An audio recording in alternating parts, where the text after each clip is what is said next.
What up, Broncos country? Welcome back to the channel. So, here to recap the Denver Broncos 2022 NFL Draft. Was going to make this the other day, but stuff came up, never got to it. Here we are now.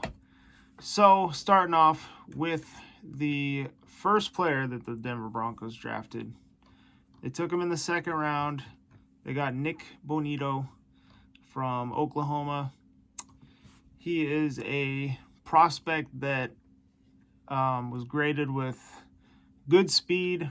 He had good explosion off the snap, and he's got really good agility. But I think the knock on him was his size. A lot of people were saying he was undersized, and I guess that's why he fell to the second round or something like that. But they got him at pick 64. That was the first pick that they had in the draft. They didn't trade up. They didn't trade down. They just kind of took the best player available, which he is an edge rusher. That's not who I had in my mind with the first the first player we should have took, in my opinion. I think we should have took an inside linebacker, but it is what it is. Edge rusher. They definitely needed an edge rusher. They needed depth, which a lot of players in this draft I feel like they got for depth. Because you just don't know with Bradley Chubb and Randy Gregory. They have injury histories, and we just don't know if they're going to be healthy for the entire 17-game season or not. So it's good to have depth behind them, which you got Malik Reed and Jonathan Cooper behind them, which played well last year. And then now you add Nick Bonito into the mix. So excited to see him play. Hopefully he brings some juice to those edge rushers. And, I guess you can't have enough good edge rushers. Now with the second player they drafted, they actually traded back from 75 to 80 in round 3. They picked Greg Dulcich. I believe I said that right. He's a tight end out of UCLA. Another guy's explosive. He's got good speed, good agility on the offensive side of the ball. People are already comparing him to Noah Fant. They're saying that they basically replaced Noah Fant with this draft pick, and that he can, control the middle of the field. Most of the passes he's caught have been for first downs. He's a threat. He's a big offensive threat. He's 6'4", and I believe he's like 243 pounds, something like that. So he's a pretty big dude. And I'm trying to remember the knock on him. I'm trying to remember why he fell to the third round. I really wish we could have got Trey Mcbride, though, out of Colorado State. I've watched him a lot this year, being an all-Colorado sports fan. Even though I'm more of a Buffs fan, I definitely watched him.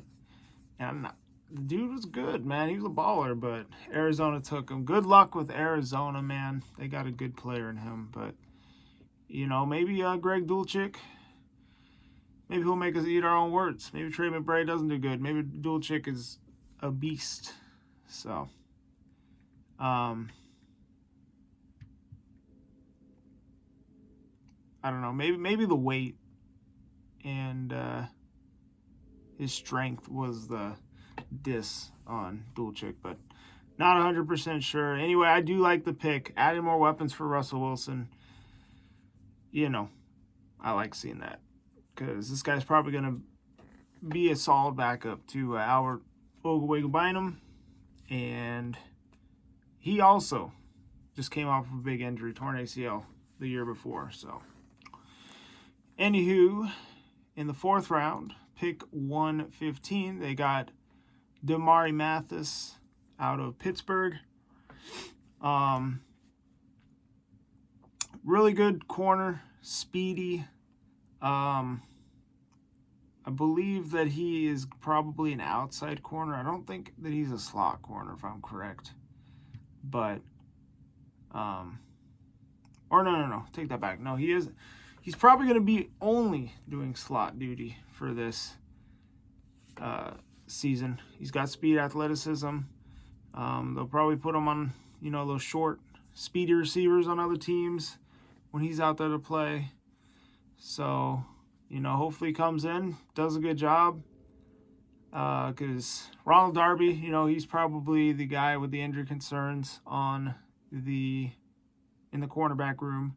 Same with Bryce Callahan, but they haven't even re-signed him yet, which I do want them to re-sign Bryce Callahan for the right deal. But we'll see if that happens. And then the pick right after that, 116, they got, I'm not going to be able to say this, Ayuma Weiserreich. Yeah, there's no way I said that right, but a lot of people are saying he's going to be the Mike Purcell replacement. Well, Mike Purcell coming off of that big injury. He did not play for a lot of last year. I definitely think they're missing him, but, also Mike Purcell is probably expandable. So in training camp, this guy's got freaking 35-inch arms. He's 316 pounds, and he's 6'6", so he's a big dude. Going to be man in the middle. As long as he plays well, in training camp, he might take Mike Purcell's job. He might be a surprise cut. Mike Purcell, by the way, he was undrafted, so this guy definitely has a chance to do it. Being picked in the 4th round. So, hopefully he is physical and is a great run stuffer. And, because they definitely need that after losing Shelby Harris. They're going to need to have some guys come in and, fill that role that Shelby Harris did. Even though I think DJ Jones is going to be a big part of that. I'm pretty sure we're still running the 3-4 defense. It would make more sense if we ran the 4-3 with some of the guys we got, but as of now, I'm pretty sure we're running the 3-4. Then in round 5, pick 152. Now this is where I was kind of questioning why we haven't taken an offensive lineman at this point, but the Broncos got a safety out of Oklahoma. They got another Oklahoma player, and they got Delarian Turner-Yell, and I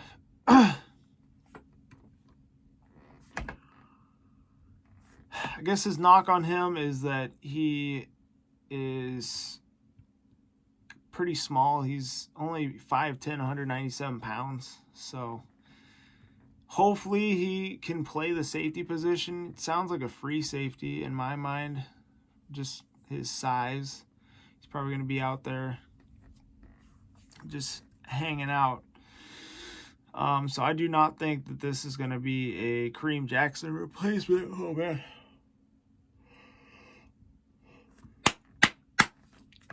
Wow, that hit me hard. I don't think this is going to be a Kareem Jackson replacement or anything. This will probably be depth behind Justin Simmons. Kareem Jackson replacement, it's probably going to be Caden Stearns after this year because Kareem is coming back for this season. And I think Stearns showed some flashes that he can be a good starter. But hopefully, Turner-Yell can turn out to be a good backup to Simmons. If not, he's probably just going to be a special teamer. And that's coming up to the next player we got in the 5th round, 10 picks later. Pick 162, we got Montreal Washington out of, where are we getting him from? Oh, Sanford. He's going to probably be the return guy. If I'm correct, I don't think we brung... Man.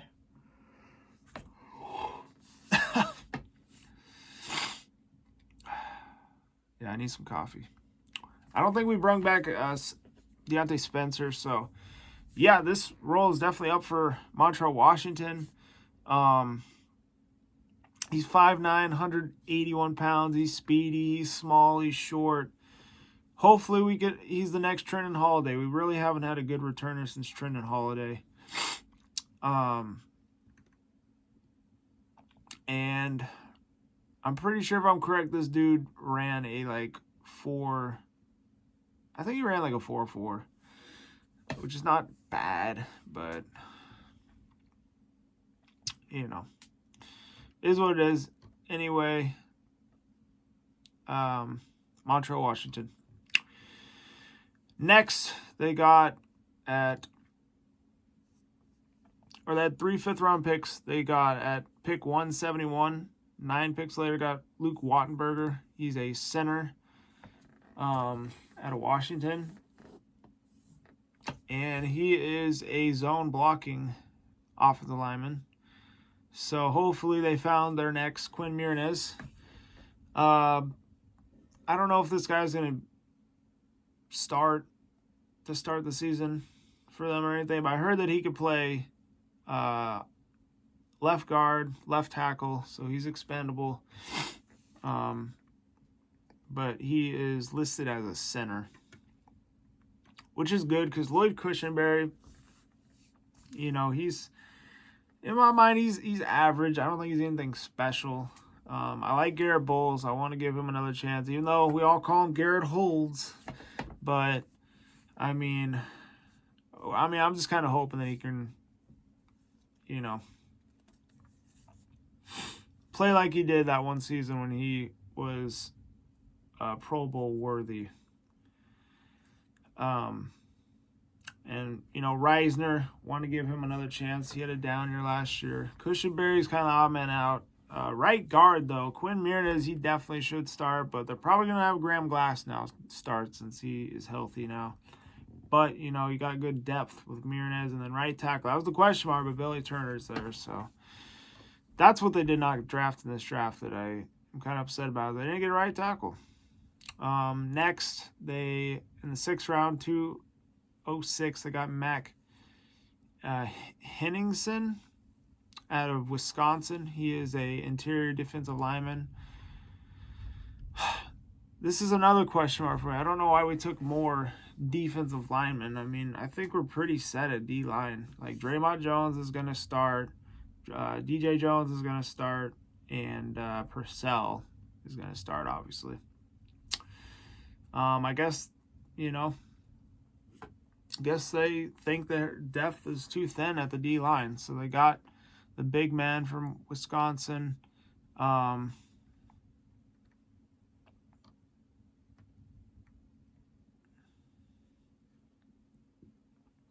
I guess he's a speed rusher. He's got good speed, good explosion, and then the guy that they took in the 4th round is a power rusher. So I guess they just got 2 different type players. It's just see who works well, I guess. I mean, they had like 9 or 10 picks in the draft, so might as well. But maybe he'll be a special teams guy. Who knows? Last but not least, with their 7th round pick 232, they took Fion Hicks out of Wisconsin, another Wisconsin player, cornerback. He's probably going to be a practice squad player, though. He's a 7th rounder. He's going to have to develop, obviously. Same with a lot of these guys. A lot of these guys are either going to be depth players, special team players, practice squad players, or not even make the team. So, yeah. But, I mean, they really went heavy in this draft after position they needed depth in, like cornerback, D-line, and, you know, that's really where they went. They went a couple other positions. Like, they got the return man. They definitely needed that. I wish they would have drafted a tackle. They got a center/guard and Wattenberger. But, you know,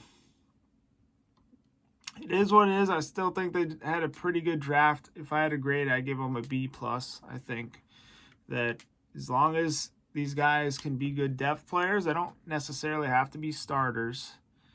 But, you know, I think George Paton did a good job. You know, just like last year. Get more depth for the young team. And, you know, in Peyton we trust. I mean, you just got to trust the guy. And I definitely think that we are heading in the right direction. So, excited to see the guys play on the field, play in the preseason. And, you know, we'll see if George Payton hit any home runs, found some diamonds in the roughs or anything.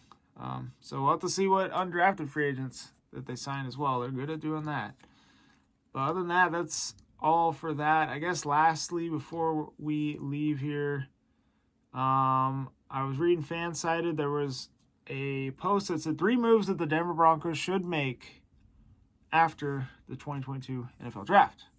First one, a lot of us probably will agree with this, and I've been saying this, a lot of people have been saying this.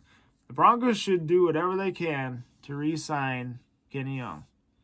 Okay, I think Kenny Young, bearing Browning, assuming that they move him back to middle linebacker, I think that they're a pretty good middle linebacker duo. I mean, no offense to Josie Jewell, but they could do everything a little bit better.